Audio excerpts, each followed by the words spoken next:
Isang mapagpalang araw po sa inyo, Kuya Barry. Tawagin niyo na lang po ako sa pangalang Jelmar. Ika-9 ng Disyembre taon 1969 ang araw po ng aking kapanganakan. Nasa edad 53 taon na gulang na po ako sa kasalukuyan. Kuya Barry, ako po ay lumaki sa probinsya ng Antique. Nagtatrabaho po ako bilang doktor sa isa sa mga pinakamalaking hospital dito sa lungsod.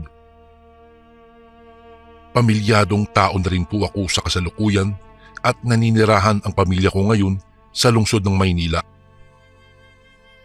Isa po ako sa mga baguhang subscriber at taga-suporta ng channel niyo po. Dahil po inirekomenda lang po sa akin ng aking kumpare ang inyong channel, ang Sundo Horror Stories, noong Pebrero taong 2023. Noong una po ay nag-aalinlangan pa ako na pakinggan ang mga kwentong ibinabahagi po sa channel nyo. Ngunit nang masimulan ko ng mapakinggan ay halos hindi ko na mabitawan ang gadget ko. Mapakinggan lang po ang mga kwentong inilalahad nyo po dito. Ang channel na ito ang nagtulak din sa akin upang ibahagi ko na ang aking nakakakilabot na karanasan. Ang kwentong ibabahagi ko po sa inyo ngayon ay hango sa aking karanasan, ilang dekada na rin ang nakakalipas. Kung babalikan po ang nakaraan, ay nasa edad 20 taong gulang pa lamang po ako ng mga panahong iyon at magtatapos pa lamang sa kursong medisina sa kolehiyo. Masaya naman po at payapa ang pamumuhay ko. Pagsasaka po ang hanap buhay ng aking ama. Sa araw ng tag-ani ay sakalang tumutulong sa kanya ang aking mama. Sapat lang ang kinikita ng mga magulang ko para sa mga gastusin namin sa bahay at sa pag-aaral namin ng iisa kong kapatid. 4 lang po kaming magkakasama sa aming tahanan, ang mga magulang ko at ang nakababata kong kapatid. Mabuti na lamang po at tinutulungan ako ng aking tiyahin sa gastusin para sa kursong medisina. Hindi rin biro po ang gastos dito dahil napakamahal po ng kursong ito. Ang kahirapan ay hindi hadlang upang makapagtapos kami ng kapatid ko sa elementarya at high school bilang isa sa mga with honors. Mahirap man kami, ngunit mayaman naman sa pangarap ang aking pamilya. Kumuha ako ng kursong medisina, samantalang engineering naman po ang kinuha ng nakababata kong kapatid. Ang kwentong ibabahagi ko po sa inyo ngayon ay walang kinalaman sa pamumuhay namin ng aking pamilya noon. Ito ay kwento tungkol sa naging karanasan ko noong magbakasyon ako sa lugar ng aking tiyahin sa Iloilo. Malapit lang naman po ang Iloilo sa probinsyang kinalakihan ko, kaya hindi nagdalawang isip sina Papa na payagan akong magbakasyon sa aking tiyahin.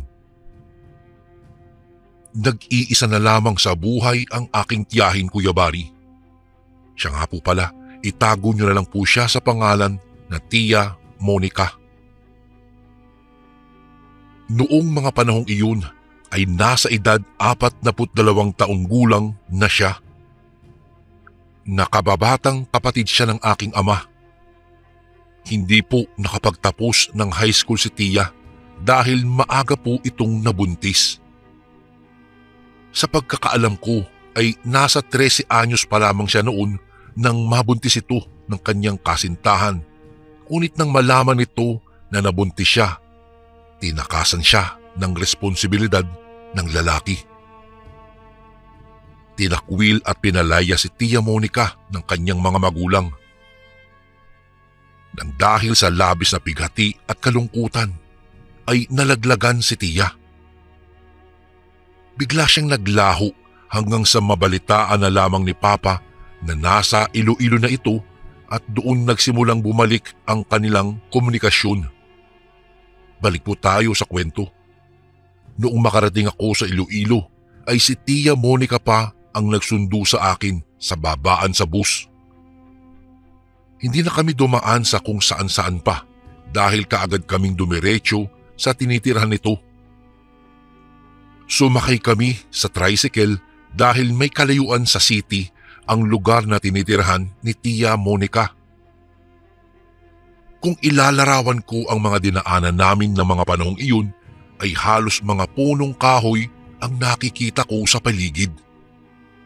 Bilang lang sa daliri ang mga gusali, ngunit may kalumaan na. Sa palagay ko ay 30 minuto rin ang binyahe namin dahil maliban sa may kalayuan ang nasabing lugar, ay masukal at mabato pa ang daanan. Pasado 3:00 na noong makarating kami. Huminto po ang tricycle sa harapan ng may kaliitang bahay. Kagaya ng bahay namin sa Antique ay kawayan at pawid ang mga materyales na ginamit dito. Kung ilalarawan ko po, Kuya Bari, ang bahay ay may espasyo sa ilalim kung saan nakakulong ang mga alagang manok ni Tia Monica at mayroon ding hagdanang kawayan ang nakalagay doon.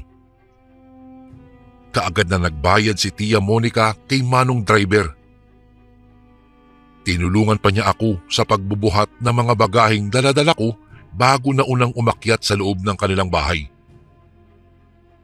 Kuya Bari, may 2 kwarto ang bahay ni Tia Monica at ipinahiram niya sa akin ang nasa kanang bahagi. Iniwan niya akong mag-isa sa kwarto. Naganda siya ng aming merienda, samantalang inayos ko naman ang mga bagahe ko saka nagpahinga sa banig. Hindi nagtagal, muling pumasok si Tia sa kwarto ko bago ako niyayang kumain. At dahil sa nararamdamang gutom, ay sumama kaagad ako sa kanya sa sala. Sabay na pinagsaluhan namin ni Tia ang bibingka at mainit na kape. Noong matapos naming magmerienda ay nagpaalam ako sa kanya bago bumalik sa silid upang magpahinga muna. Lumipas ang mga araw na naging maayos naman po ang pananatili ko sa Iloilo. Maliban na lamang sa nararamdaman kong pagkaburyo dahil kung di sa loob ng kwarto hanggang sa bakuran lang ako ng bahay ng tiya ko tumatambay. Bilang lang kasi sa daliri, Kuya Bari, ang mga kabahayan sa lugar nila Tia Monica. At isa pa dayo lang ako dito at di ko alam ang pasikot-sikot sa kabuuan ng lugar. Ang buong akala ko nga matatapos lang ang pagbabakasyon ko sa Iloilo na nakakulong sa bahay ni Tia Monica hanggang sa nakilala ko itong si Sid. Kuya Bari, si Sid ay anak ng amo ng pinagtatrabahuhan ni Tia Monica. Nakalimutan kong banggitin, Kuya Bari, nagtatrabaho pala ang aking tiyahin sa isang parlor shop. Mayroon pong kalayuan ang pinagtatrabahuhan niya sa bahay kaya palagi akong naiiwang mag-isa. Hindi rin naman ako pwedeng sumama sa kanya dahil kailangan ko ring mag-aral dahil sa papalapit na exam. Nakilala ko si Sid noong minsan siyang sumama kay Tia sa bahay. Naikwento raw kasi ako ni Tia kay Sid at dahil sa kuryosidad nito, naisip niyang personal na kilalanin ako. Simula nang magkakilala kami ni Sid ay madalas na siyang napapadalaw sa bahay. Sa loob ng 2 linggo na pananatili ko sa Iloilo ay unti-unti rin na naging masaya ang bakasyon ko, lalo na at naging kaibigan ko itong si Sid. 2 taon ang tanda niya sa akin, ngunit hindi siya nakapagtapos ng kanyang pag-aaral. Hindi katulad ko ay nag-iisang anak lang si Sid. Kung ilalarawan ko siya, Kuya Bari, may katangkaran ito, moreno, matangos ang ilong at medyo singkit. Yun nga lang, minsan hindi kami magkaintindihan dahil sa magkaiba ang dialect na aming nakasanayan, ngunit masaya naman siyang kasama. Isang araw, biglaan na lamang akong niyaya nitong si Sid sa magaganap na handaan daw sa Duenas. Lugar ito nasakop pa rin ng Iloilo, Kuya Bari. Hindi na ako nagdalawang isip pa at pumayag na lamang na sumama sa kanya. Ang bagay na iyon ay ang hindi ko na nagawang ikwento pa kay Tia dahil maliban sa nakalimutan ko ay naging abala rin siya sa pang-araw-araw niyang trabaho. Kinabukasan din ng araw na iyon, bandang 10:00 ng tanghali, sinundo ako ni Sid sa bahay ni Tia Monica. Simpleng t-shirt lang po ang sinuot ko na pinarisan ng maong na pantalon. Umangkas ako sa motorsiklo ni Sid, sa kanya ito pinatakbo ng napakabilis. Kapansin-pansin ang nagsisilakihang mga punong kahoy na aming dinadaanan. Hindi ko talaga maiwasan na matuwa dahil kahit anong tirik ng araw ay nasasangga ito ng mga puno. Mahangin nga lang, kaya ang mga buhangin at mga likabok ay nagsisiliparan. Lumiko si Sid sa masikip at magubat na daan. Mahaba-haba pa ang binyahe namin bago kami nakarating sa tarangkahan ng nasabi niyang lugar. May kaliitan ang baryo na aming pinasukan. Kakaunti man ang mga kabahayan sa lugar nila Tia Monica, ay mas konti ang mga kabahayan sa Duenas. Nagtaka pa nga ako nang mapagtanto ko na nasa 6 lang ang mga kabahayan. Marahil po nagtataka kayo kung papaano ko nalaman. Sabi kasi ni Sid ay nahahati ang baryo sa Duenas. Bali may nakaharang sa bawat baryo. Noong makababa kami ni Sid sa motorsiklo niya ay hindi ko mapigilan na magtaka dahil napansin ko na ni isa man lang sa mga tao ay wala akong nakita. Kaya naisipan ko siyang tanungin, ngunit nabigla ako dahil sa naging kasagutan niya. Jelmar, hindi talaga sila lumalabas pag tirik ang araw. Nakalimutan ko nga palang banggitin sa iyo, pero pugad ito ng mga aswang. Mahinang bulong ni Sid, sapat lang upang marinig ko. Hindi ko mapigilan na mapasinghap matapos marinig ang mga sinabi niya. Naguguluhan ako. Hindi ko alam kung ano ang trip niya at pumunta kami sa pugad ng mga aswang na maaaring ikalagay pa namin sa kapahamakan. Tinanong ko pa siya kung ano ang pakay niya sa pugad ng mga aswang, ngunit hindi naman siya sumagot. Sa halip ay binuksan niya ang daladala niyang backpack bago inilabas ang 3 garapon. Bago ko po ituloy ang kwentong ito ay may commercial lang muna tayo. Naririto na po ang Kasundo Mugs. Ito po ay personal na dinisenyo ko po para sa iyo, kasundo. Ang bawat mug na bibilhin niyo po ay magiging malaking tulong para sa pagpapatuloy namin ng pagbibigay po sa inyo ng libreng kwento at libangan araw-araw. Ang Kasundo Mugs po ay available na po sa Lazada at Shopee. Yung link po ay nasa description ng video ito. Ngayon pa lang po, nagpapasalamat na ako sa iyo, kasundo, sa pagbili mo ng ating Kasundo Mugs. Maraming salamat po and God bless. Noong tanungin ko siya kung ano ang laman ng mga garapon, ay sinabi niyang ipinaghalo na dinurog na asin at bawang ang laman nito. Kumunot ang aking noo at mas lalo akong naguluhan sa kanya, Kuya Bari. Ipinaliwanag niya ang kanyang kalukuhang naisip. Hindi ko alam kung matutuwa ba ako o maiinis dahil sa paliwanag ni Sid. Ayon sa kanya, noong malaman niya na may magaganap na handaan sa pugad ng mga aswang, ay kaagad siyang nakaisip ng plano. Plano niya na bago sumapit ang gabi ay lagyan ng dinurog na bawang at asin ang paligid ng bawat kabahayan ng mga aswang.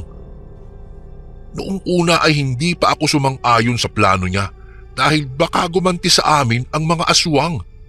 Ngunit sa huli ay wala na akong nagawa kung hindi ang makipagtulungan na lamang sa plano ng lalaking ito. Iniabot niya sa akin ang isang garapon na puno ng dinurog na bawang at asin.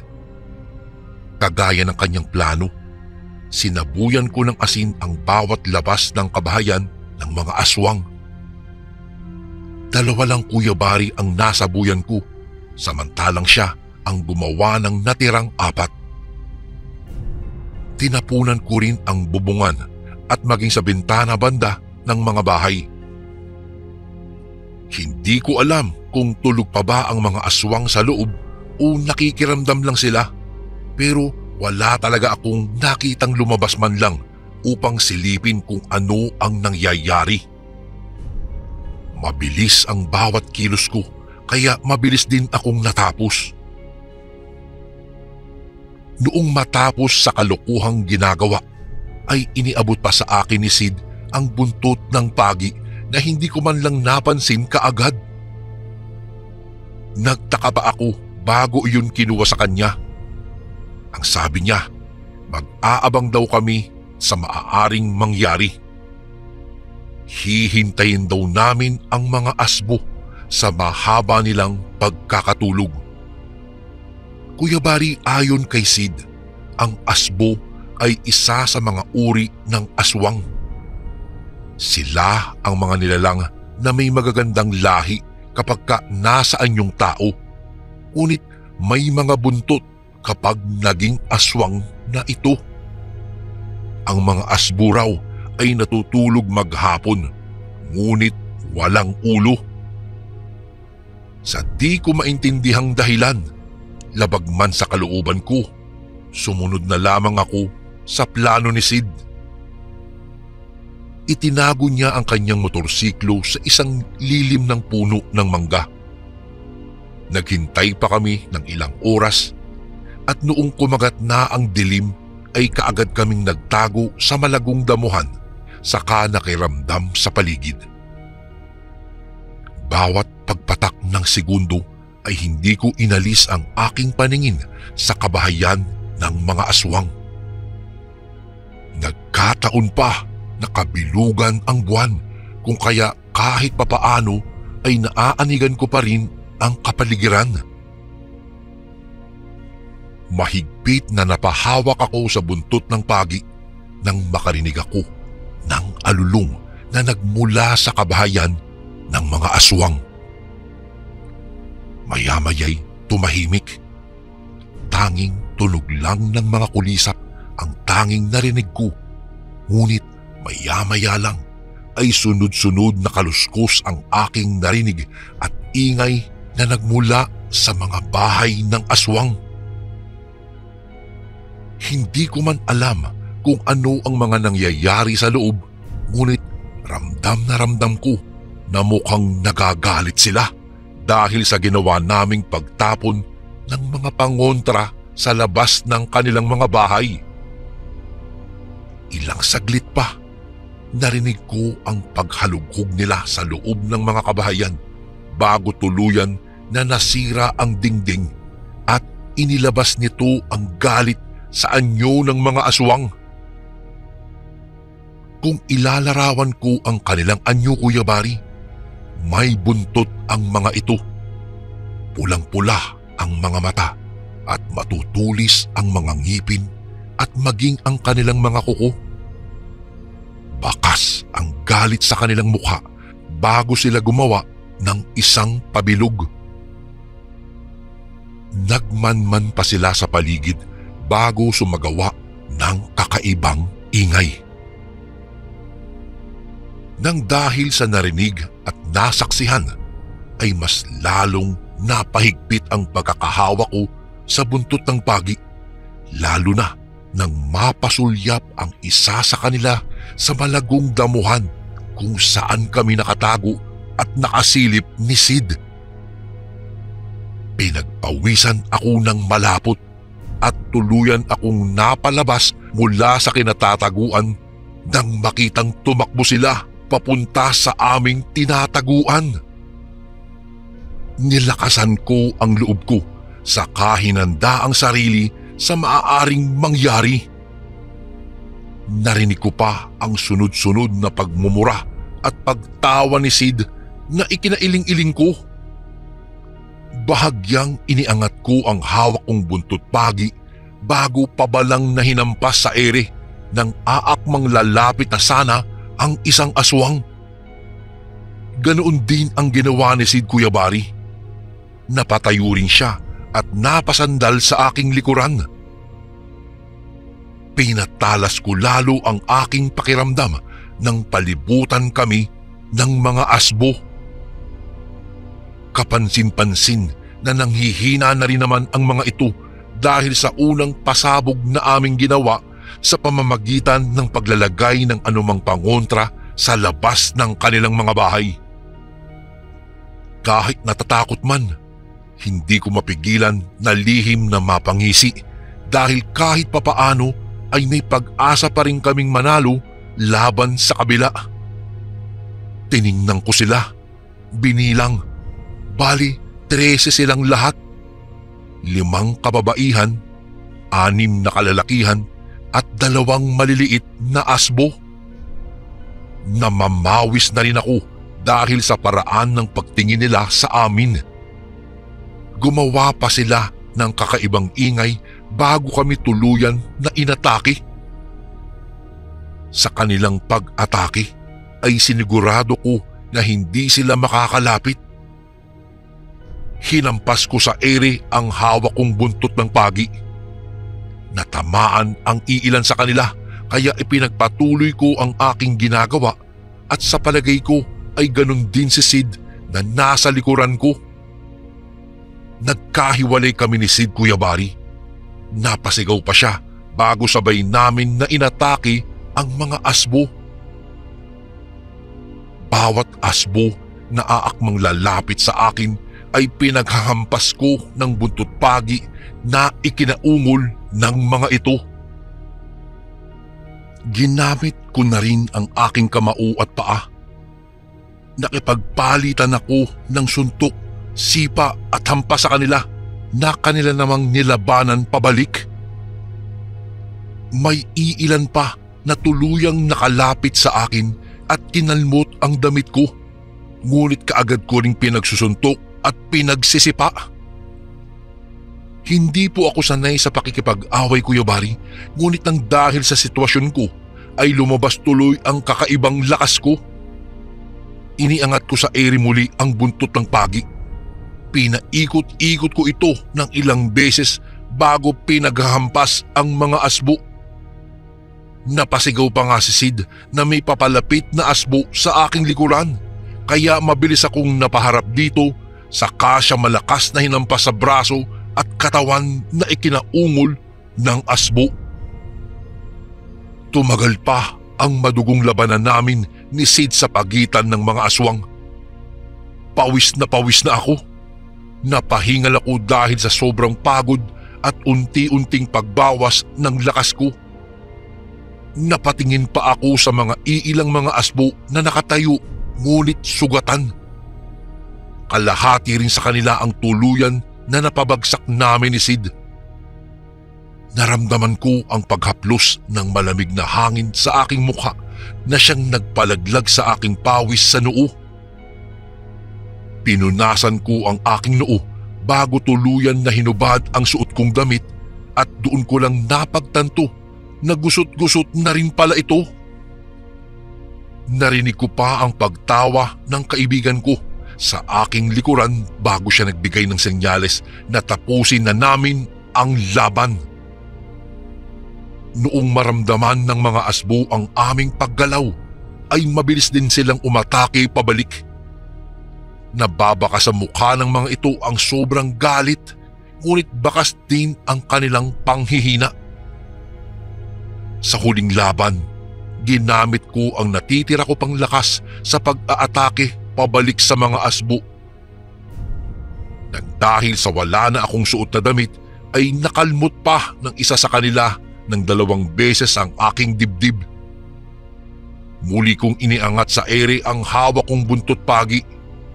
Inilibot ko ito ng ilang beses pa bago pinaghahampas ang mga asbo. Muli akong nakipagpalitan ng suntok at sipa sa kanila bago sila tuluyang bumagsak na. Nang masiguradong hindi na sila makakalaban pa, ay napasulyap ako sa kinaroroonan ni Sid na katulad ko ay napabagsak na rin niya ang mga aswang na umatake sa kanya. Nagdahil siguro sa pagod at panghihina ay napahiga ito sa lupa. Napansin ko na may natamo rin siyang galos sa katawan niya, kaya pinuntahan ko ito at naupo sa tabi niya. "Gago ka talaga, Sid! Siraulo ka! Ano bang naisip mo at ginawa pa natin ito?" Seryosong tanong ko sa kanya, ngunit napatawa lang ito. Ilang saglit pa kaming nagpahinga bago namin napagpasyahan na umuwi na, lalo na at malalim na ang gabi. "Sid, ano ba talagang dahilan bakit tayo pumunta rito?" Pangungulit kong tanong kay Sid. Habang nag-aayos ng kanyang sarili, ay humarap sa akin ito. "Pare, ganito kasi yun. Hindi naman talaga ako gagawa ng kalokohan lang. Ilang taon na rin ang nakaraan at magpas hanggang ngayon, hindi ko pa rin malilimutan ang mabait na kamatayan ng aking mga magulang at mga kapatid. Pare, sila ang dahilan kung bakit tayo naririto, pare. Sila kasi ang pumatay sa pamilya ko. Pare, ilang taon ko rin pinag-isipan to. Pero pasensya ka na ha. Ikaw ang napili kong isama dito dahil naramdaman ko na matapang ka at buo ang iyong loob. Ngayon pare, payapa na ang isipan ko, maging ang pamilya ko. Pare, pasensya na uli ha dahil sa kalukuhang ito." Mahabang salaysay ni Sid sa akin. Tanging pagtapik lamang sa balikat niya ang aking naitugon. Pagkatapos nun, inayos ko muna ang sarili ko bago umangkas na sa motorsiklo ni Sid. Pagkaalis namin, dumaan muna kami sa isang maliit na sari-sari store bago namili ng aming kakainin. Siya po ang nagbayad. Kumain muna kami bago umuwi sa bahay. Dinalhan din namin si Tia ng pasalubong. Nang makarating kami sa bahay ni Tia Monica, ay naabutan pa namin siyang nakatayo sa labas ng bahay at nang makita niya kami ni Sid ay patakbo siyang lumapit sa amin. Bakas ang pag-aalala sa mukha nito. Nagulat pa siya nang makita ang itsura namin ni Sid. Nagtanong siya sa amin kung saan kami nanggaling.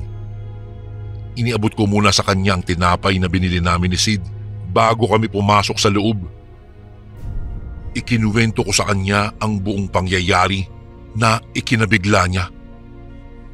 Pinagalitan at pinagsabihan pa kami ni Sid bago niya ginamot ang aming mga sugat. Nang matapos ito, nagpaalam na rin si Sid na umuwi na sa kanila. Nanatili pa ako ng ilang araw sa lugar ng Iloilo bago bumalik sa amin sa Antique.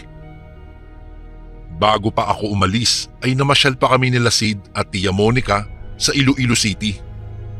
Sila rin po ang naghatid sa akin sa istasyon ng bus. Noong makabalik sa Antique ay sinundo pa ako nila Papa sa babaan ng bus. Natuwa naman sila nang makita ako. Nang sumunod na araw ay balik klase na. 2 taon ang nakalipas. Nabigyan ako ng oportunidad na makapagtrabaho sa klinika sa lungsod ng Maynila. Hindi nagtagal, natanggap ako bilang isang doktor sa pinakamalaking hospital sa lungsod at kung saan ko rin nakilala itong si Janine. Siya po ang babaeng minahal, pinakasalan ko at naging ina ng aking nag-iisang anak na babae. Kahit pamilyadong tao na kami ng nakababata kong kapatid Kuya Bari, hindi pa rin naman namin nakalimutan ang mga magulang namin na nasa probinsya. Sinusuportahan namin sila at binibigyan ng lahat ng magpapasaya sa kanila. Ngunit taong 2003, namayapa po si Papa dahil sa sakit na diabetes. at makalipas lang ang 3 taon ay sumunod na rin si Mama dahil na rin sa katandaan.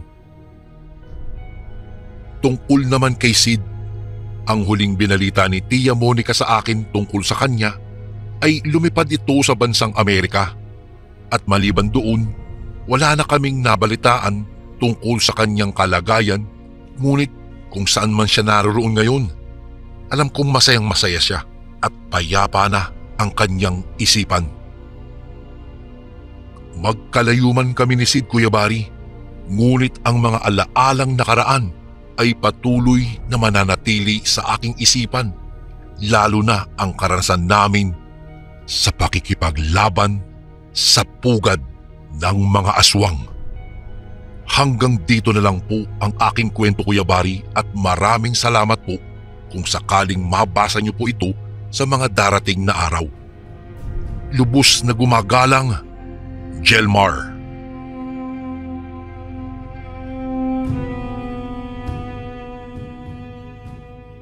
Magandang araw po sa inyo, Kuya Bari.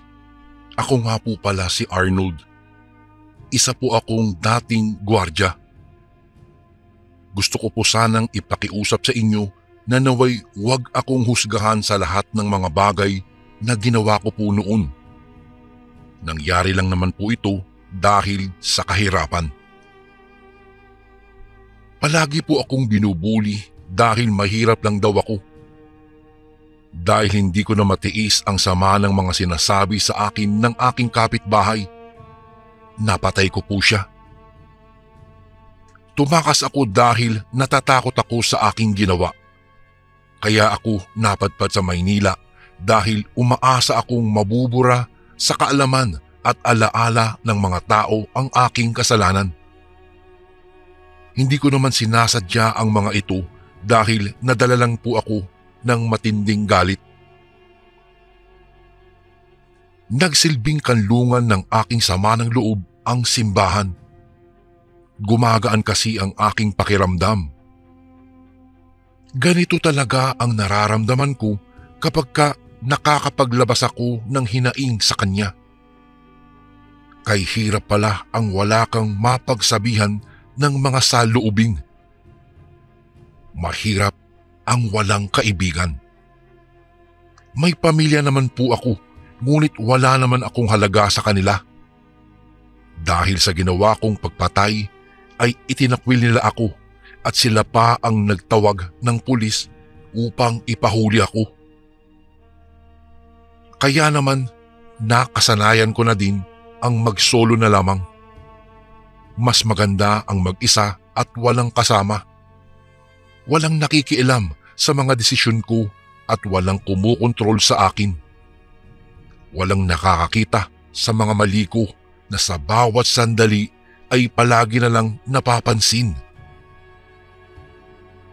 Mabuti na lang kahit papaano po nagagawa ko na ding masanay sa sitwasyon na mayroon ako ngayon. Nagiging masaya na din ako paunti-unti dahil hindi ko naman pwedeng hayaang malunod ang aking sarili sa matinding kalungkutan. Hindi pwedeng maging miserable ako habang buhay.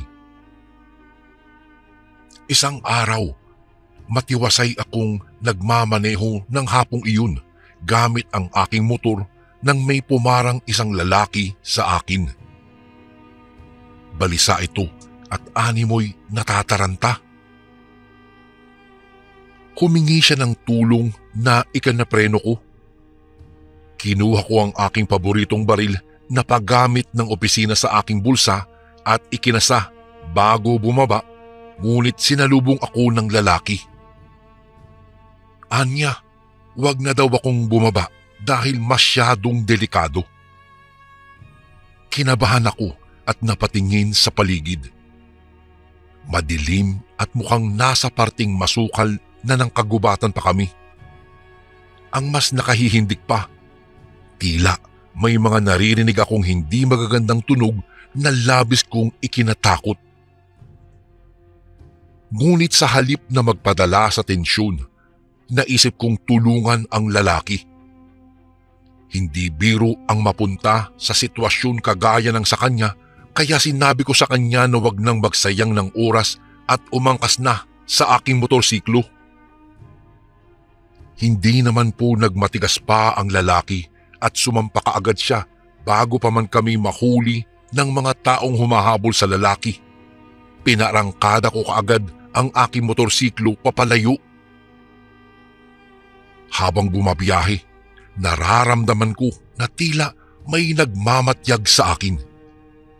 Hindi ko naman maiwasang kilabutan sa tuwing nakikita ang kawawang mukha ng lalaki.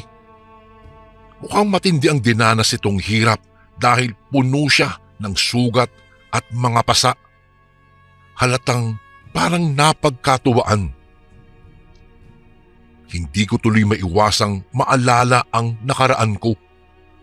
Noong mga panahong binubuli ako at pinagbibintangan ng kung ano-ano.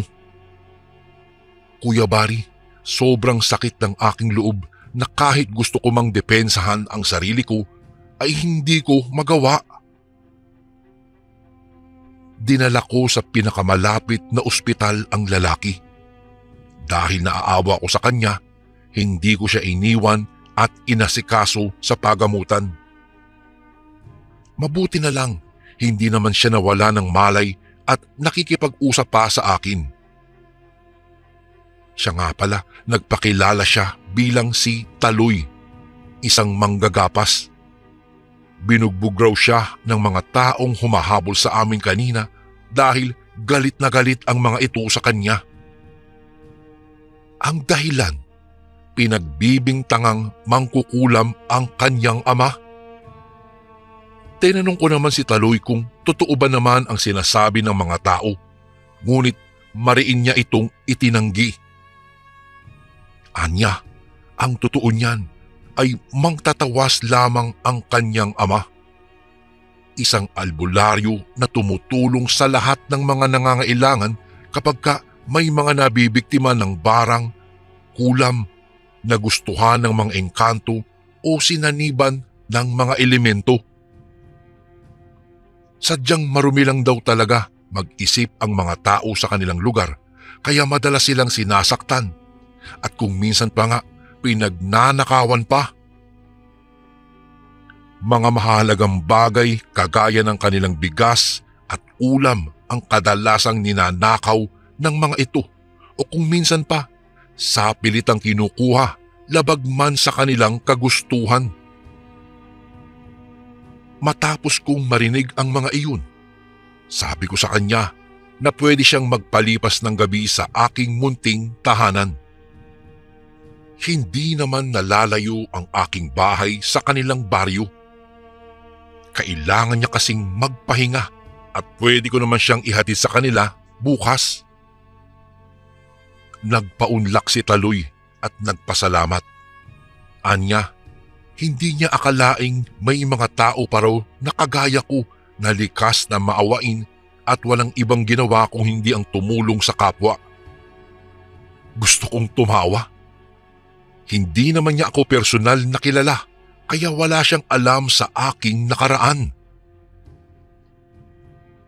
Kinabukasan, inihatid ko siya sa kanilang bahay. Maliit na baryo lang naman ang San Martin. Halos magkakilala ang lahat ng mga tao at mga residenteng nakatira doon.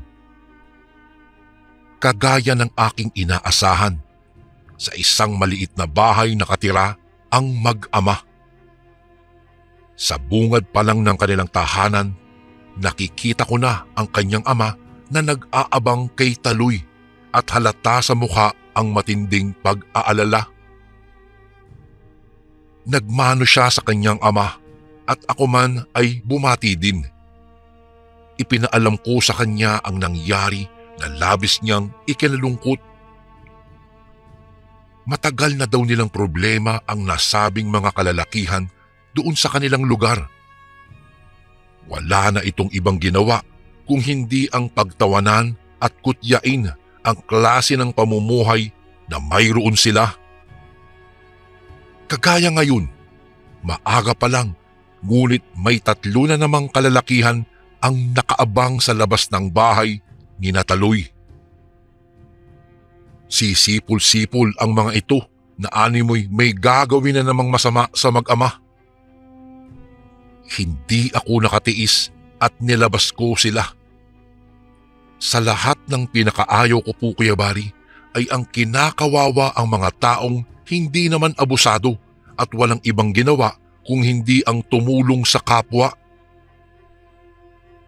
Pakiramdam ko nung mga oras na iyon, nanginginig ang buong kalamnan ko sa pagpipigil ng aking emosyon upang wag ko silang masaktan. Ngunit parang mahirap itong gawin ngayon. Hindi ko magagawang pigilan ang sarili ko. Pinagtatawanan pa ako ng mga lalaki at tinanong kung ako raw ba ang pinakabagong miyembro ng kanilang pamilyang binubuli. Nandilim ang paningin ko. Hindi ko sila sinagot, ngunit sinuntok ko agad ang bunganga ng isa sa mga lalaki at sinipa naman ang isa pa. Napaatras ang dalawa sa kanila, kaya pinagsalikop ko ang aking mga palad at inihampas sa batok ng pangatlong lalaki. Hindi ko na sila binigyan pa ng pagkakataong tumanggi. Napaarikingking sa sakit ang ikatlong lalaking binugbog ko, sabay atras. Ang sabi niya, magbabayad daw ako dahil babalikan niya ako. Hindi ko na siya pinatulan pa. Tutal, wala namang dahilan para mas lalo ko silang saktan. Alam ko naman na magtatanda na sila. Iika-ikang bumangon ang isa sa mga lalaki at marahas akong dinuro. Ang sabi pa niya, humanda daw ako at magbabayad ako sa ginawa ko sa kanila. Nakangising humalakhak lang ako. Ang mga galawan kagaya ng kanilang ginagawa ay literal na pang-aabuso talaga sa kapwa. Hindi ito pwede sa akin. Siniguro ko namang hindi sila babalikan ng mga lalaki bago ako nagpaalam na aalis na. Alam ko namang magiging matiwasay na din ang pananatili sa kanilang tahanan, lalo na't ipinarinig ko sa mga barumbadong iyon ang sinabi ko kanina na doon ako matutulog kinataloy kahit hindi naman talaga totoo. Kinagabihan, matiwasay akong nagpahinga sa sarili kong kwarto. Maayos akong nakahiga ng mga oras na iyon nang bigla na lang akong hindi mapakali habang nakatingala sa kama. Nanlamig ako pero pinagpapawisan. Biglang sumakit ang aking ulo at napasapo ako sa aking dibdib. Nariyan yung napapaungol ako sa sakit hanggang sa manlupaypay ako sa panghihina at hindi na talaga tuluyang nakatulog. Pakiramdam ko, Kuya Bari, kumukulo ang tiyan ko. Dahil sa hirap ng dinadanas ko, ay nagwala ako. Ganito kasi ang nadarama ko kapag may aswang sa paligid na pinaglalaroan ako. Hindi naman nagtagal ang sakit at nawala din naman. Makalipas ang ilang araw, nakalimutan ko na ang tungkol sa nararamdaman kong iyon nang muli akong maging abala sa aking trabaho. Bilang isang gwardiya, kailangan kong bantayan ang lugar na dapat kong bantayan upang malaman ko kaagad kung may mga magnanakaw ba o wala. Ang pagiging isang gwardiya ko ay mula sa isang otorisadong agency, kaya kahit saan ako naa-assign. Noong mga panahong iyon, napunta ako sa isang malaking bakery.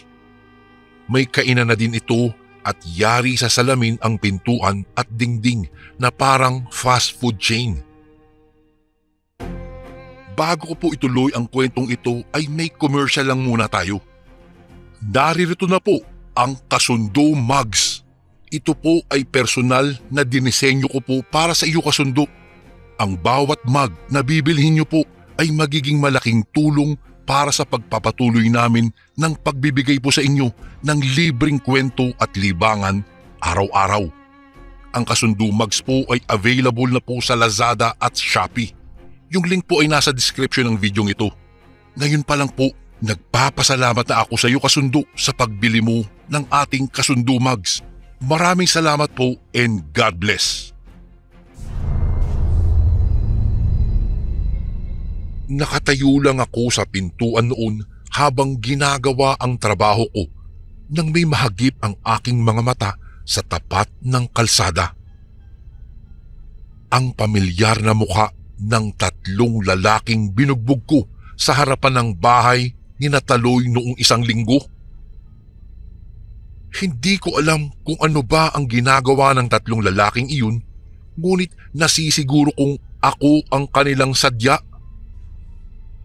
Nakaririmarim kasi akong nginisian ng isa sa kanila at tinuro-turo na parabang kaya nilang bilhin ang buhay ko. Hindi ko nagustuhan ang kanyang ginawa, kaya naman naisip kong magpaalam sa tindera at sinabing may kahina-hinalang lalaki akong namataan. Noong mapansin ng 3 lalaki na lumabas ako ng tindahan at papalapit ako sa kanila, bigla akong natakot. Kinilabutan ako habang pinagmamasdan sila na kay tatalim ng tingin sa akin, kaya bahagyang napaatras ako at hindi na nag-aksaya pa ng panahon na lumapit pa. Simula nang mangyari ang kakaibang karanasan kong iyon, sumama na ang pakiramdam ko. Palagi na akong nanghihina at wala sa ganang gumalaw. Isa pa sa kinatatakot ko, palagi akong binabangungot tuwing matutulog ako sa gabi. Hindi ko tuloy maiwasang mag-alala dahil bumabalik sa aking alaala ang mga bagay na pilit kong kinakalimutan. Habang tumatagal, tinatamad na akong magtrabaho. Nagkakaroon ako ng mga karamdaman na hindi ko alam kung saan ko nakuha. Daroroong sumakit ang aking ulo. Dumudumi ako ng may kasamang uod o di kaya'y magsuka ako ng pira-pirasong plastik. Makalipas lang ang ilang araw, naratay ako sa kama. Labis na nag-alala sa akin si Elena, ang kapitbahay kong dalaga na walang ibang ginawa kung hindi ang makipaglapit sa akin sa kabila ng pagiging seryoso ko. Nakakatuwa nga, kapag wala akong nalutong pagkain sa bahay ay hinahakdan niya ako. Kaya naman kahit papaano naging malapit ako sa kanya. Hindi man bilang babae at lalaki, kung hindi bilang isang kapitbahay lang na nagmamalasakit sa akin. Natuklasan niya ang tungkol sa aking karamdaman nang minsang dalawin niya ako upang hatdan ng pagkain. Nagulat siya nang makitang nakaratay ako sa kama. Aaminin ko Kuya Bari, nahihiya ako dahil sa nakita niyang sitwasyon ko. Bahagya kasing lumaki ang aking tiyan at hindi ako makahinga. Idagdag pang namumutla ako at hirap na hirap sa pagbangon. Gulat at panggigilas ang kanyang naging reaksyon nang makita ang aking kalagayan, kaya naman isinuwestiyon niyang magpunta ako sa isang doktor. Marahas akong umiling at sinabing ayaw kong magpagamot, ngunit matigas si Elena. Para daw malaman niya ang nangyayari sa akin, kailangang magpatingin ako sa isang espesyalista. At dahil tumanggi akong magpunta sa ospital, ang doktor ang pinapunta ni Elena sa aking bahay. Sinuri niya ako at ilang beses pang pinatingnan sa iba pang doktor. Nagulat kaming dalawa sa naging resulta. Normal lang naman daw ang aking katawan at wala akong sakit. Walang findings na nakita ang mga manggagamot sa aking naging karamdaman. Mas lalo akong naging miserable at hindi na halos makabangon dahil gumrabe talaga ang aking nararamdaman. gustuin ko mang maghanap ng paraan ay hindi ko na magawa. Mas lalo akong naratay at nagkakaroon ng karagdagang nakakadiring karamdaman na kay hirap gamutin. Minsan, naiisip ko na lang na magpakamatay dahil nawawalan na ako ng pag-asang mabuhay. Tutal naman, wala na akong pamilya na mag-aalaga sa akin. Kinasusuklaman ako ng lahat at mas gugustuhin pa nilang mawala na lang ako sa mundo kaysa mabuhay pa. Malapit na akong sumuko nang biglang dumating si Taloy sa aking tahanan. Gulat na gulat siya sa natuklasan niyang karamdaman ko. Hindi siya makapaniwala at ang buong akala niya ay kinalimutan ko na siya kaya ako matagal na nawala. Napayuko ako. Hindi na ako ang dating Arnold na sanay sa pakikipagbasag ulo at kayang gumapi ng mga barumbado. Isa na ako sa pwedeng isama sa mga lampa at inaapi kaya halos ayaw ko na magpakita sa lahat. Umiyak si Taloy nang makita niya ako. Nasasaktan daw siya sa sinapit ko. Anya, hindi normal na karamdaman ang aking nararamdaman. Kung papayag daw ako, ay dadalhin daw niya ako sa kanilang bahay para malaman kung ano ba talaga ang sakit ko. Dagdag pa niya, wala daw akong dapat ikatakot dahil ang kanyang ama ay isang mangtatawas at kaya nitong malaman ang mga nangyayari sa akin ngayon. Hindi nga nagtagal, Kuya Bari, dinala niya ako sa kanilang tahanan. Ang kanyang tatay ay halos maiyak habang nakatingin sa akin. Sabi niya, malinaw na kinulam daw ako ng isang taong matindi ang galit sa akin. Wala naman po akong maisip na taong siyang may problema sa akin. Wala akong kinalaban maliban lang sa 3 lalaking gustong saktan at kutyain ng tatay ni Taloy at ito mismo. Pinapasok nila ako sa loob ng kanilang kwarto. Napalingon ako sa buong paligid at nakita ang iba't ibang hitsura ng mga botelyang may sari-saring laman. May mga dahon, ugat ng kahoy at likido. May insenso at kamanyan na ginagamit sa mga pampausok. May ginagamit din para sa pagtatawas na kabisado ko dahil minsan na akong nakakita ng ganoon noong bata pa lamang po ako. Nagpautos si Tatang kay Taloy na kumuha ng palangganang may lamang tubig at asin. Nagsimula na siya sa pag-usal ng kakaibang lengguwahe na hindi ko maintindihan. Ewan ko ba, Kuya Bari, pero para akong kinakabahan noong mga sandaling yun. Dinadasalan niya ako kasabay ng pagsasalita ng wikang Latin. Habang ginagawa iyon, pinahira niya ako ng langis sa aking buong katawan.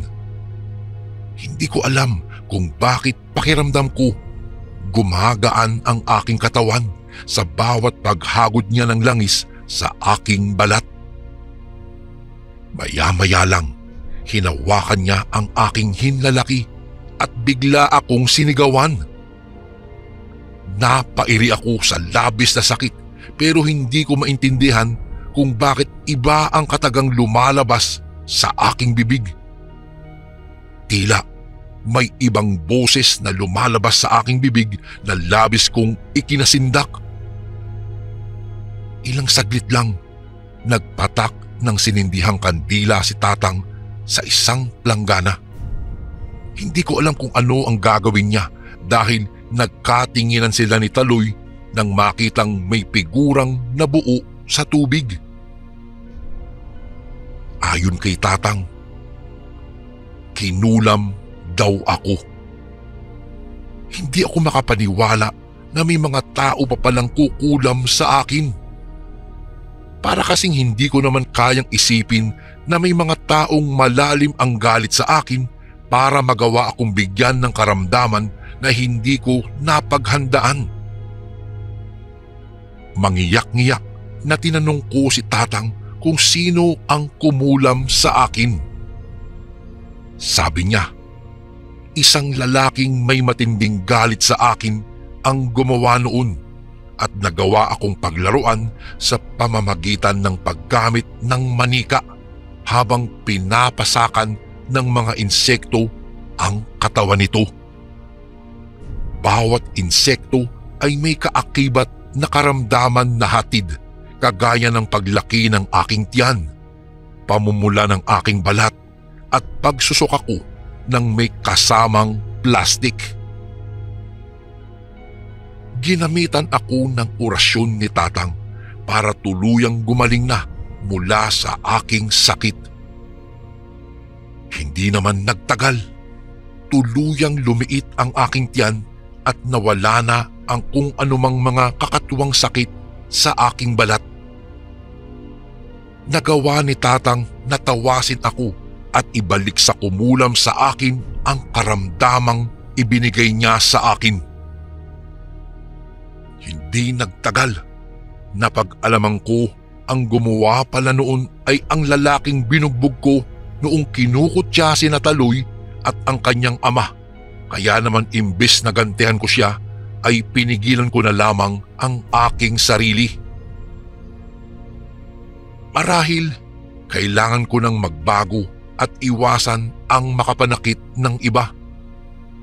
Hanggat maaari, ayaw kong makapanakit dahil hindi magandang tumanda ako na makilala pa din bilang basagulero at kriminal kagaya ng paratang sa akin ng sarili kong pamilya.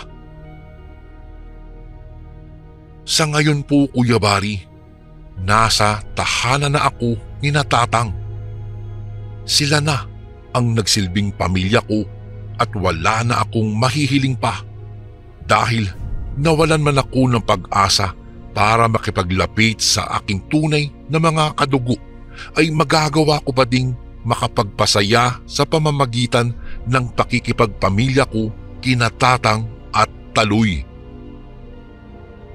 Malaki po talaga ang aking pasasalamat dahil sa kanyang pagiging isang mangtatawas ng baryo. Napagaling niya ako at nailigtas mula sa muntikan ko ng kamatayan. Dito ko na po tatapusin ang aking kwento, Kuya Bari. Sana po'y mapili niyo rin itong basahin sa mga susunod na araw. Lubos na gumagalang, Arnold.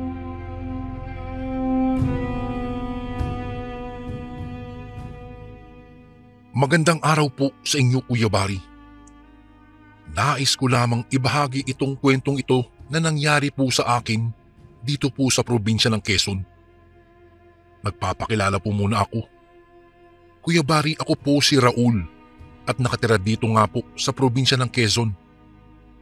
Isa po akong guro at ang asawa ko naman na si Cathy ay isang mananahi ng mga gown na ginagamit para sa pangkasal o sa sayawan. Masaya naman ang buhay namin. May dalawa kaming malulusog na anak na lalaki. Sila ay sina Patrick at Bob. Grade 3 po ang panganay na si Bob, habang kinder pa lamang po si Patrick. Silang tatlo, kasama ng misis ko, ang pinakaimportanteng mga tao sa buhay ko. At kung mayroong mangyari sa kanilang masama, ay siguradong hindi ko mapapatawad ang aking sarili at mas lalo na kung sino mang gumawa ng kasamaan. Kuya Bari, sinasabi ko ito sa inyo dahil gusto kong maintindihan ninyo kung bakit nagawa ko ang mga bagay na nagawa ko na ikukwento ko na po ngayon. Alam kong sikat ang lugar namin sa malalawak na kagubatan at mahahabang daan na laging ginagamit ng mga bus at kotse papunta sa Maynila. Kumbaga, Kami ang entrance bago marating ang siyudad. Noon pa man, talaga ay uso na sa lugar namin ang mga kwento-kwentong aswang o halimaw o mga elemento na gumagala-gala sa gabi. Siyempre, napapalibutan ang lugar namin ng kabundukan at malawak na kagubatan, kaya hindi maiiwasan ang mga ganoon. Isa po sa mga pinakasikat sigurong kwento dito sa amin ay ang tungkol sa mag-asawang galing Maynila na bumiyahe pa uwi sa probinsya ng Bicol. Dito sila dumaan sa Quezon at habang bumabiyahe sa kalsada na pinapagitnaan ng malalawak na kapunuan at kagubatan ay nakasalubong daw sila ng isang baboy damo. Tumigil sila dahil nasa gitna daw ang baboy at ayaw nitong umalis. Mas malaki raw sa mga normal na baboy ang baboy damo na nakaharang sa kanila sa daan. Pilit namang binubugaw ng lalaki ang baboy damo. Ginamit pa nito ang busina ng kotse niya, ngunit hindi man lang ito iniintindi ng baboy. At noong lumapit daw ang lalaki sa baboy, bigla na lang itong nagalit. Marahas na sinugod ang lalaki at agad na sinakmal gamit ang napakalaking bibig nito. Natanggal daw ang kalahati sa dibdib ng lalaki kasama ang kanyang kamay. Kitang-kita daw ng asawa niya kung papaano umagos ang masaganang dugo sa kalsada kasama ang ibang laman at mga lamang loob. Hindi raw kaagad natumba ang lalaki. Nakapaglakad pa daw ito papalapit sa kotse, ngunit agad din na lumagapak sa kalsada. Mas kumalat daw ang mapa ng dugo. Umiyak na ang babae. Hindi niya alam ang kanyang gagawin. Isinara niya ang mga pintuan at bintana ng kotse. Akala niya ay makakaligtas na siya sa bangis ng baboy damo. Ngunit nawala ang lahat ng pag-asa sa katawan niya noong makita niya na biglang nginat-ngat ng baboy ramo ang pintuan ng kotse. Parang lata lang ng sardinas na nalukot daw ang bakal ng kotseng iyon sa ngipin ng baboy. Kung kaya't wala nang nagawa daw ang babae, hinintay na lamang niya ang kapalarang sasapitin niya sa bibig ng halimaw na baboy. Kinaumagahan na dumating ang mga pulis. Naabutan nila ang katawan ng lalaki na bawas na. Walang kaliwang dibdib at walang kaliwang paa. Yupi-yupi rin daw ang kotse na sinakyan ng mag-asawa at ang babae naman ay ulo at kanang kamay na lang ang natira sa kanyang katawan. Napakarami pang kwento na hindi ko na iisa-isahin pa, Kuya Bari, dahil baka maubos ko ang oras. Ngunit lahat ito tungkol sa mga aswang o elemento man na naninirahan daw sa kagubatan. Kung ako naman ang inyong tatanungin, syempre po, naniniwala po ako. Lumaki ako sa mga ganoong klaseng kwento at marami sa mga kakilala ko ang may parehong karanasan na nangyari sa kanila. Ang hindi ko lang alam ay makakaranas din pala ako ng ganoong klaseng kababalaghan sa kamay ng isang ermitanyo. 2 palapag po ang bahay namin. Malaki din kasi ang naipon naming mag-asawa noong bago pa lamang kaming kasal, kaya pinili po namin ang bahay na babagay sa bubuuin naming pamilya. Ang usapan namin noon ay 3 lang na anak. Mas maganda kung 1 lalaki at 2 babae. Pero nakadalawa na kaming lalaki. Wala pa ring nabubuong babae. Ngunit ayos lang din naman ito sa amin. Libang na libang naman si Cathy sa pagiging pasaway ng mga anak namin, kaya wala namang problema. Ngunit alam kong kapag lumaki-laki na si Patrick, susubok ulit kami para magkaanak naman kami ng 1 babae.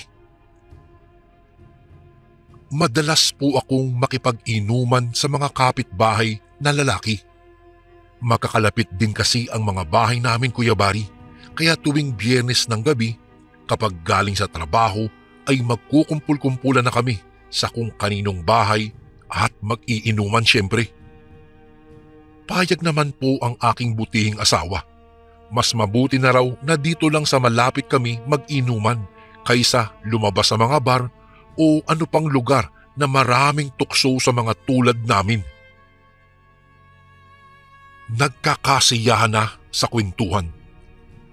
Nakatago na ang mga case na walang laman sa gilid ng gate nang mapagkwentuhan ang tungkol sa mga nawawala raw na alagang manok at aso sa amin. Pare, totoo ba yan? Baka tinatakot mo lang kami ha? Sabi ni Ralph. Oo naman pre. Alam mo ba si Mang Kaloy? Yung nandoon sa may welcome na nakatira. Ayon sa kanya, naubos daw yung mga panabong niyang manok.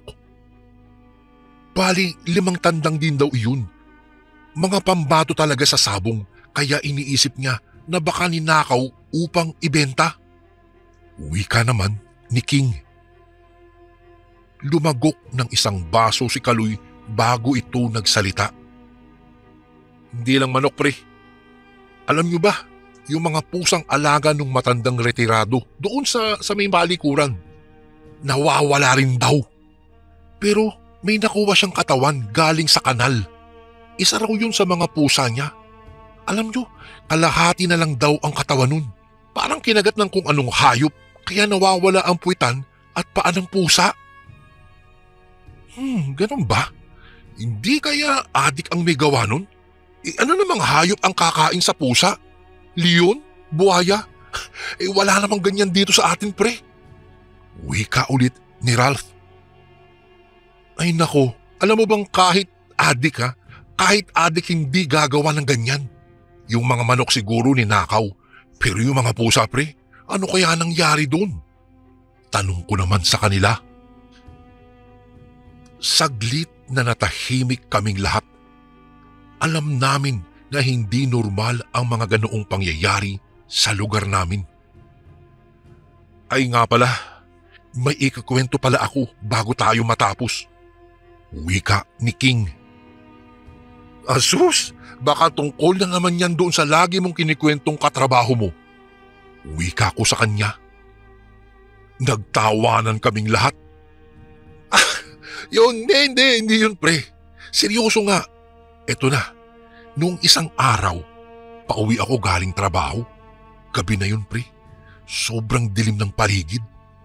Naglalakad lang ako kasi nagtitipid nga ako eh. Tapos yun na nga, pagdaan ko doon sa may bakanting lote pare, may nakita ako. Seryosong wika ni King. Ano, may magsyota ang nakitang nag-aanuhan? Pang-aasar na wika ni Ralph, sabay tawa ulit kami. Hindi pre, kulit mo naman eh. Seryoso to. Oh, sorry na. Eto pre yung kwento. May nakita ako doon pre. May matandang parang ermitanyo na naroroon sa gitna ng mga nagtataasang damo doon sa loob ng mga sirang pader. Wala ngang nagtatangkang pumunta roon eh. Kasi may nakatirang ahas daw doon sa ilalim ng lupa ng bakanting loting iyon. Pero pare, kitang-kita ko yung ermitanyo. May dala-dala siyang 2x2. Ipinupukpok niya ito ng buong lakas niya. Pinupukpok niya sa lupa. Siyempre, pinilit kong makita kung ano ba yung pinupukpok niya. Kaya ginawa ko, lumapit ako ng kaunti at gumapang ako ng dahan-dahan. Kinabahan nga ako eh, baka makita niya ako. Tapos ako pa ang pagbalingan niya ng 2x2 na iyon. Tapos, kitang-kita ko pre na may patay na aso sa may damuhan. Yun ang pinupukpok niya. Akala ko nga baliw yung ermitanyong yun eh. Akala ko aalis na siya pagkatapos nung ginawa niya. Tapos pre, kitang-kita ko na lumuhod yung ermitanyo. Tapos kinagat niya yung tiyan ng aso na nandun. Pucha, napamura nga ako sa sarili ko eh. Muntik na akong magsuka doon sa kinatatayuan ko. Tapos ginawa ko, Nagmadali na akong umalis at nang ilang metro na ang layo ko sa bakanting lote, saka ako nagtatakbo pa uwi pare. Tahimik kaming lahat nang matapos ni King ang kanyang kwento. Sa totoo lang Kuya Bari, hindi namin alam kung paniniwalaan ba namin ang kwento niya. Ngunit sa pagkakataong iyon, habang nakatingin ako sa kanya na nagkukwento, talagang kitang-kita ko ang pagiging seryoso at kaunting takot sa mukha niya. Alam kong hindi siya nagsisinungaling. O ano? Ano sa tingin niyo? Baka yung ermitanyong yun ang pumatay sa mga pusa noong retiradong matanda? Wika ko sa kanila. Oo nga pre, baka nga. Sabi naman ni Ralph. Makalipas ang 15 minutos ay naglikpit na kami. Lasing na rin kasi ako kaya dumiretso kagad ako sa kwarto. Nahiga. Tulog na si Kati Kuya Bari. Madalas kapag galing ako sa inuman, agad akong nakakatulog. Lumapat lang ang likod ko sa lambot ng kama, ngunit sa pagkakataong iyon Kuya Bari, halos mag-iisang oras na ako napabaling-baling at gising. Umiikot kasi sa utak ko ang tungkol sa mga nawawalang pusa, sa mga nawawalang manok, tungkol sa ermitanyong nakita ni King. Bago ko po ipagpatuloy ang kwentong ito ay may request sana ako sa iyo kasundo. Isang pindot lang ito kasundo sa subscribe button namin. Malaking tulong po ito sa amin kasundo upang mapagpatuloy pa namin ang mas marami pang magagandang kwento. Salamat sa pag-subscribe mo, bagong kasundo. Dumaan ang mga araw at kalaunan ay nalimutan ko na rin ang tungkol sa ermitanyong iyon. Ngunit bali-balita sa ibang barangay ang mga nawawalan ng alagang hayop. Mga asong alaga na nakatali sa harap ng bahay. Mga layas na pusa na ilang araw nang hindi bumabalik. Mayroon pa nga mga kambing at mga alagang rabbit na bigla na lang daw naglalaho sa mga kulungan nila. Natural na laman ng mga barangay ang mga nangyayari. Ngunit sabi nila, wala raw silang magagawa. Walang lead na tutukoy sa mga gawa ng pagkawala ng mga hayop. Baka nga raw talagang sabay-sabay lang na nawala ang mga ito. Baka nagkataon lang ang lahat. Nangamba kami sa mga ganoong klaseng balita. May alaga rin kasi kaming aso na sa kusina lagi nakatambay. Si Choco. Askal po siya na bigay lang ng isang kaibigan. Mahal na mahal ng mga anak ko ang alagang aso namin, kaya hindi ko alam kung anong magiging reaksyon nila kapag nawala si Choco. Isang gabi, galing sa inuman. Halos 12:00 na kami natapos dahil napasarap ang aming kwentuhan. Kung hindi pa nga tinawag si King ng asawa niya, baka hindi pa rin kami matatapos dun sa inuman na yun. Magsasara na sana ako noong mapansin ko na hindi pa rin pumapasok si Choco sa kusina. Madalas kasi, bago pa nga dumilim sa labas, ay nasa loob na itong si Choco. Nakahiga na sa ilalim ng mesa at doon siya pumipwesto lagi. Kung kaya't hinanap ko siya sa buong bahay, sa sala, sa mga kwarto. Bumalik pa nga ako kay paring Ralph dahil baka sumunod sa akin noong nandoon ako habang umiinom. Pero kahit saang sulok kong hanapin ay talagang wala ang aso. Bumalik ako sa bahay, uminom ng tubig na malamig. Hindi ako pwedeng magsara kapag wala pa sa loob si Choco. Lalabas na sana ako sa bakuran noong marinig ko ang mahihinang ungol ng isang hayop.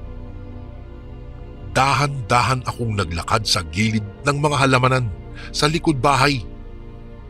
Pilit kong iniiwasan ang liwanag ng ilaw para hindi ako makita ng kung sino mang may gawa noon. Bigla na lang akong kinabahan dahil naroroon sa kalsada si Choco, nakahiga sa maalikabok na sahig ng daan. Kumakalat na ang mapa ng dugo na itim ang kulay sa dilim ng gabi. Nakaharap kay Choco ang isang lalaking parang pulubi. Magulo ang buhok nito. Napakadumi ng suot na damit at gutay-gutay ang shorts na parabang isang taon na itong hindi naliligo. Hawak niya sa kaliwang kamay ang 2x2 na ginamit upang ipukpok sa kawawang si Choco. At tapos ay lumuhod ang lalaki. Pinagpag nito ang tiyan ni Choco at walang pag-aalinlangan na sinakmal. Bumulwak ang mas marami pang dugo kasama ang mga lamang loob at bituka ni Choco. Marahas ang pagnguya ng pulubi at alam kong nasasarapan siya sa ginagawa base sa itsura ng kanyang mukha. Kumagat ulit siya sa katawan ni Choco. Hinigop ang mainit na dugo na umaagos. Hindi ako makagalaw sa kinatatayuan ko sa gilid ng mga halamanan dahil sa aking nasaksihan. Para akong naging estatwa sa sobrang gulat at takot. Parang nablangko ang isip ko sa aking mga nakita. Pinaghalo-halong sakit at lungkot at takot ang aking nararamdaman. Siguro dahil noon lang ako nakakita ng isang hayop na kinakain ng hilaw. Muntik nang umangat sa lalamunan ko ang lahat ng pulutan at alak na nainom ko, pero napigilan ko ang aking sarili na magsuka. Mas tumindi pa ang hilo ko sa pagkakataong iyon, Kuya Bari. Alam kong ang lalaking pulubi na nakita ko ay ang ermitanyong ikinikwento ni King. Ang ermitanyong nakita niyang ginawa ang parehong bagay sa hayop na nasa bakanting lote. Nakita kong luminga-linga sa paligid ang ermitanyo, tapos ay tinungo ang direksyon papasok sa bahay namin. Agad akong nagmadali at pumasok sa kusina. Naisip ko sa pagkakataong iyon na hindi pa siya tapos. Napapasok siya sa bahay namin dahil gutom pa siya. Sigurado akong maghahanap ulit siya ng anumang hayop na mabibiktima niya sa loob dahil walang katapusan ang gutom ng mga tulad niya. At kapag pumasok siya at wala siyang nahanap na anumang hayop, ay ibabaling niya ang atensyon sa mga taong nakatira naman sa loob, ang mga anak ko, ang aking asawa na natutulog sa itaas.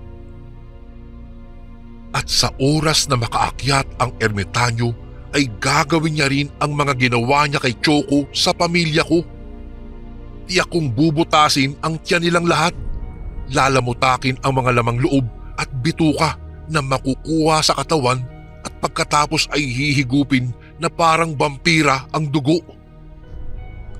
Doon na nagdilim ang paningin ko. Nagtago ako sa siwang ng lababo at ng banyo. Kinuha ko ang isang kahoy na nakasandal doon. Naghintay ako sa lalaking iyon. Hindi ko alam kung gaano katagal akong naghintay sa loob, pero nang marinig ko ang mahihinang mga yapak ng matanda, ay muntik na akong mapatalon. Pag pumasok ang matanda, ay hindi niya ako makikita dahil nakaharang ang isang upuan. Mabagal ang mga yapak ng matanda. Kitang-kita ko ang anino niya sa sahig ng kusina. Papalapit ng papalapit siya sa akin. Kumalabog bigla ang aking dibdib. Halos sumabog na ito sa tindi ng tibok. Hinigpitan ko ang kapit sa kahoy at naghanda ako. Pagkalitaw ng mukha ng matanda sa paningin ko, ay agad kong iwinasiwas ang kahoy ng buong lakas ko. Tumama ito direkta sa mukha ng matanda. Parang nabasag na pakwan ang mukha ng matanda. Nagsitalsikan ang mga dugo at mahahabang ngipin. Bumagsak ang matanda sa sahig. Nakanganga ito at umiikot ang mga mata. Hinabol ko muna ang hininga ko bago ako lumuhod upang tignan kung anong nangyari sa matanda. Paglapit ko, nakita kong basag at tagilid ang ilong niya. Tagilid din ang panga niya sa lakas ng pagkakahampas ko.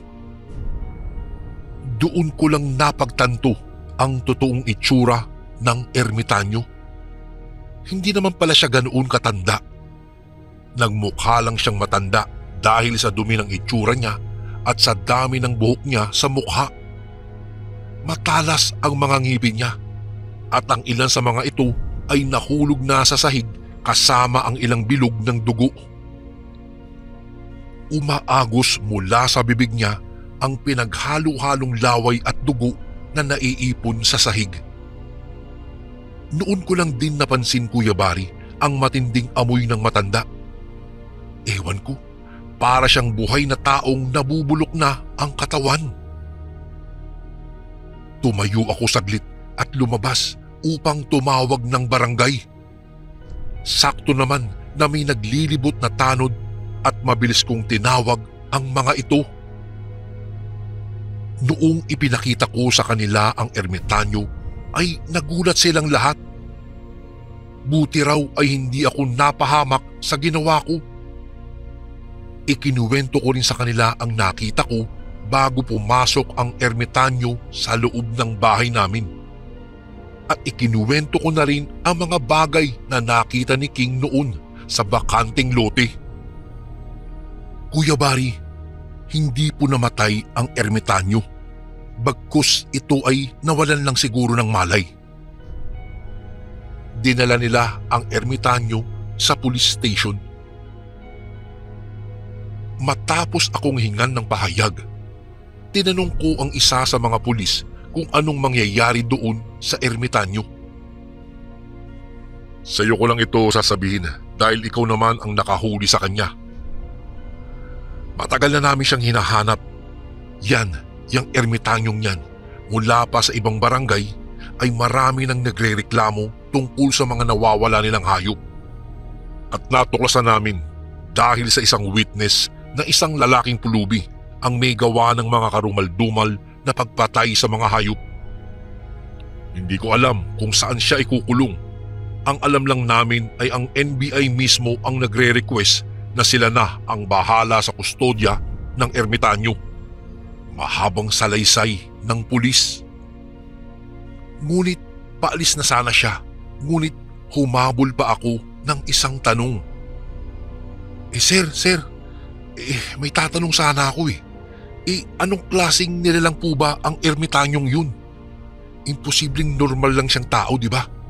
Hindi po kumakain ng laman loob at dugo ang isang normal na tao. Aswang ba siya, sir? Tinitigan lang ako ng pulis, Kuya Bari. Matagal. Hindi siya sumagot. Ngunit alam kong tama ang hinala ko. Dumaan ang mga araw at sa ngayon dito pa rin kami nakatira. Matapos mailibing si Choco, nag-ampun ulit ako ng bagong asong alaga para naman hindi malungkot sina Bob at Patrick.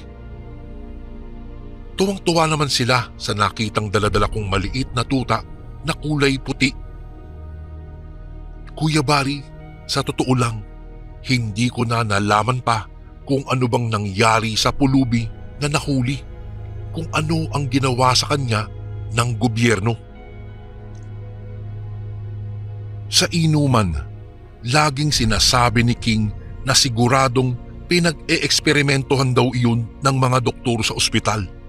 O baka naman ikinulong sa isang tagong lugar na walang ibang makakaalam. Siguro nga, ganoon na ang nangyari doon. Ngunit, hindi po ako kumbinsido, Kuya Bari. Napakaraming naglalaro pa rin sa aking isipan. Alam na alam ko at ang talagang kutob ko po, aswang ang ermitanyong iyon. At ako'y naguguluhan kung bakit kailangan siyang kupkupin at itago sa mga tao ng mga pulis. Bigla tuloy akong nagduda sa mga pulis na yun. Hindi kaya may lahi din silang aswang at gusto nilang protektahan lamang ang kalahi nila? Iyan pa rin ang mga katanungan na hindi na po natuldukan. Kung ano man ang nangyari sa ermitanyong iyon, sana lang hindi na magpatuloy ang kanyang karumal-dumal na gawain. Isang pangyayari po sa buhay namin ang muntik nang mapunta sa panganib ang aking pamilya dahil lamang sa pagpasok sa bahay namin ng isang ermitanyong aswang ng Quezon. Dito ko na po tatapusin ang aking kwento, Kuya Bari. Maraming salamat sa lahat ng naglaan ng oras upang makinig. More power po sa inyong channel and God bless po sa inyo. Lubos na gumagalang, Raul. And again, maraming salamat po mga kasundo. Don't forget to subscribe and i-click nyo lang po yung bell na button para updated po kayo sa mga upcoming videos namin na paparating. Maraming salamat po ulit. God bless and ingat po lagi dyan. Ito po si Kuya Bari at ako ang Sundo.